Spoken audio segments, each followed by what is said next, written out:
அதாவது இந்த அரசியல்வாதிகளுக்கு வந்து குடும்பத்துக்கு அவங்க வந்து ஊரே குடும்பம் நினைச்சிட்டு இருக்கிறதுனால they may not have time to spend with the ஒய்ஃபா இருக்கலாம்.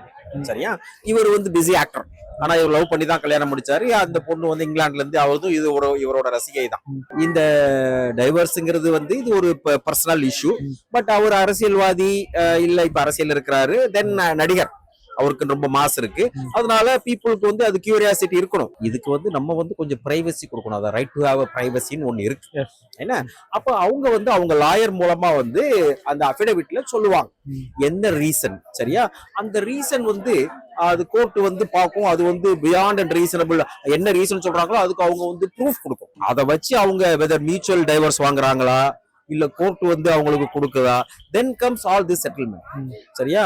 அதனால இப்பவே நம்ம என்ன பண்ணக்கூடாது, இப்படியா அப்படியான்னு சொல்லி அப்கோர்ஸ் இதுல நம்ம கியூரியாசிட்டி இருக்கலாம். என்ன இது வந்து அந்த ஜட்மெண்ட்லாம் வந்து அப்ப இப்படி வச்சுக்கிறோம் ஹைபாத்தட்டிக்கலா அவங்க லாயர் வந்து இவர் வந்து இவ்வளவு சம்பாதிக்கிறாரு, எங்களுக்கு வந்து இவ்வளவு பணம் கொடுக்கணும். அப்ப அந்த அம்மாவோட பேக்ரவுண்ட் நமக்கு தெரியாது. அவங்க ஒர்க் பண்றாங்களா, அவங்க பிசினஸ் வச்சிருக்காங்களா, அவங்களுக்கு எத்தனை குழந்தைங்க இருக்கு, இவர் எந்த மாதிரி இக்னோர் பண்ணியிருக்காரு, ஆல் தோஸ் திங்ஸ் மேட்டர். சரியா? அதனால இப்போதைக்கு வந்து இத வந்து நம்ம வந்து என்ன பண்ணணும் அப்படின்னா அப்சர்வ் தான் பண்ணணும்.